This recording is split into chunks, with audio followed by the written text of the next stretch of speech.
Among other things, you'll find, and this is from Catcher in the Rye, this book, you'll find that you're not the first person who was ever confused and frightened and even sickened by human behavior. You're by no means alone on that score. You'll be excited and stimulated to know. Many people have been just as troubled morally and spiritually as you are right now. Happily, some of them kept records of their troubles.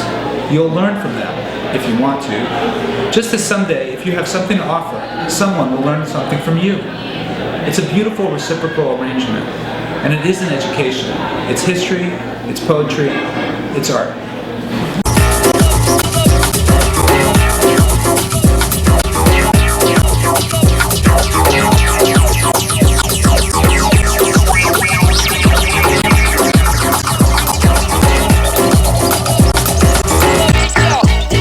I'm Catherine Clark, and this is my gallery, Catherine Clark Gallery, and the exhibition we have up is called Teenage, You Just Don't Understand, and it came out of an interest in collaborating with 01, the Art and Technology Biennial that's going on in San Jose. For me, it's more of a process. You have two things that are happening simultaneously. You have people walking into the room, they see these two videos, they don't know if there is a relationship or if there isn't. There is, of course, the gender relationship, the musical relationship. You have conductors and you have singers. And then you have the audio, which then you're able to actually look more closely at the video and see how they synced it with it, and people really created their own interpretation. And this way, that's why it's called arrhythmic dictation, because obviously it's not really a rhythmic dictation. But you have people dictating, telling you what to do and how do you interpret that. We were sort of wondering like what kids these days all do, and so we thought Facebook, and then we thought what do kids want, and we thought parents to be enlightened, and so we just connected the two. So yeah, so the Facebook page is just there, and Maze pumped it out to all his friends, and we both did, and they just started, like some people just wrote comments or just wrote their prescriptions, and some people gave a video. And so, I mean, if you watch the videos, they're pretty hilarious. Most of them are pretty cool. It was interesting because we got a lot of responses, and there were no duplicates. One girl said she would give her parents ecstasy because their lives were almost over. I was horrified about that. And the teenagers' lives were just beginning, and they wanted their parents to have a little joy. My work is sort of framed around intersection between military and civilian culture, and then ideas of containment and control. I think technology affects not only youth culture but all culture, and maybe technology shifts. Thinking about technology with images, technology affects not only how images are produced, but I think other cultural shifts are reflected in the technologies.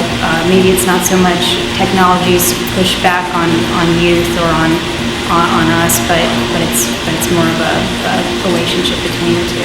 You don't really know how much technology influences you, because a lot of kids our age don't actively think about it, even though they've always got their hand in their pocket or their hands under their desk or something like that. So I just want them to pay more attention to how much they involve themselves in technology instead of their present lives.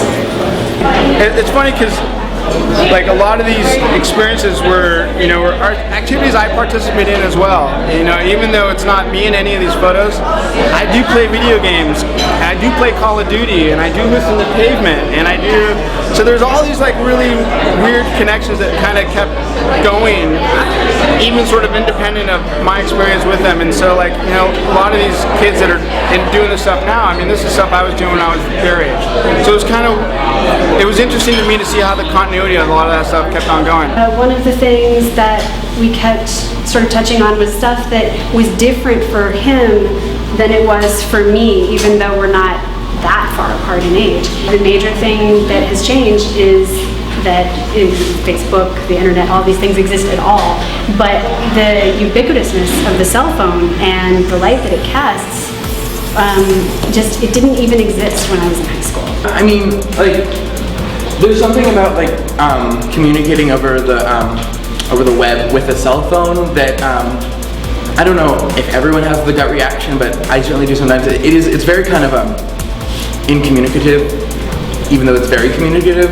It puts up a wall, and it's kind of it's isolating, which is part of our project.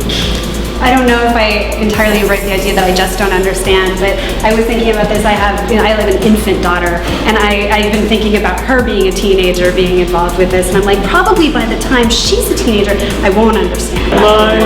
My piece is basically recorded conversation, cell phone conversations. So it's 300 minutes of conversation. I wanted to make a piece that was already being made without having to kind of craft it, right? Like, my idea is that the conversations we have and the things that we do, we're making work already. Those conversations, they really form sort of a portrait of ourselves at a specific time. Through technology, I think kids are starting to live lives without consequences. This project consists of over 1,000 images of work that my father and I collaborated on, which consisted of taking a photo of me every day before high school. We were using technology as a tool to create our collaboration, which was a camera, and like I said, it was a more dated version of a camera. It was a film, Hasselblad camera with film, but without it, it wouldn't have been possible. So it's a really, I think, wonderful visual record of my teenage years, where you grow a lot, you change a lot, but you don't always know that. So we always obsessively photograph babies or little kids because you're changing so much every day. But I would argue the same point from this project, that I was changing every day from 14 to 18, like leaps and bounds. So I think technology affects us all in profound and deep ways.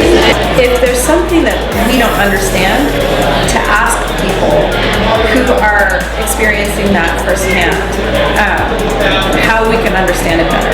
I guess my message would be that I want people to ask teens about their own lives.